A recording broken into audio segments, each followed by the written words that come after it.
Ողջույն բոլորին, ես iFlight Nazgul 10 եմ, արագ ընթաց, ճարպիկ և օդագնաց 2025-ի հաղթողը։ Հաո, մեկ էլ շատ համեստ ես։ Էդ ինչ բառ ա։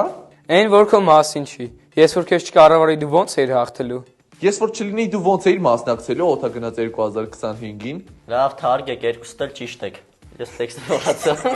Չմոռանանք այն փաստը, որ եթե քեզ չսարքեի, դու ոչ թե ամպերում չէր լինելու, այլ առհասարակ չէր լինելու։ Ու եթե դրոնը չլիներ, դու չէր մասնակցելու մրցույթին։ Նենց որ արագ հավաքվում ենք ու անցնում ենք դրոնի obzor-ին։ Մեր չեմպիոն դրոնի ֆրեյմը iFlight Nazgul 10-ն է, որը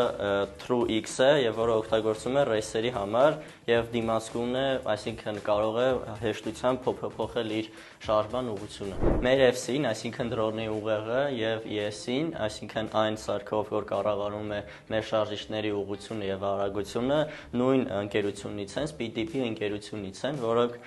ստեղծում են FPV համակարգերի համար էլեկտրոնիկա։ Բացի դրանից նաև ունենք VTX, որը հատուկ այս դրոնի համար է ստեղծվել եւ որը բավականին հզոր է, կարող է աշխատել մեծ հեռավորությունների վրա։ Սա մեր դրոնի ուղեղն է, SpeedDP F405, շատ լայն օգտագործում է ստացել FPV սարքողների եւ FPV-ով հետաքրքրվողների մեջ, քանի որ շատ տարածված ուղեղ է եւ հեշտ է ծրագրավորվում, ունի իր հատուկ ծրագիրը։ Սա մեր ES-ին է, սրանից նույնպես օգտագործվում է մեր դրոնի վրա, 55 ամպերանոց SpeedDP ES-ին է։ ES-ին օգնում է մոտորները կառավարել, տալիս է նրանց ուղղություն եւ արագություն, լայն կիրառություն ունի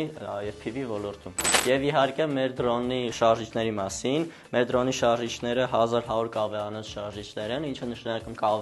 կավեն դա 1 վոլտ հոսանք տալուց շարժիչի կատարած պտույտների քանակն է։ Իսկ ավելի խորացված գիտելիքներ ստանալու համար հրավիրում ենք ձեզ մեր գիտատեխնիկական աշխատանոց։ Իդ վերջում աշխատում, չէ՞։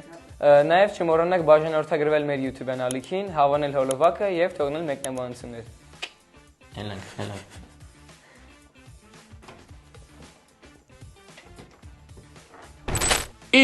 Բա ես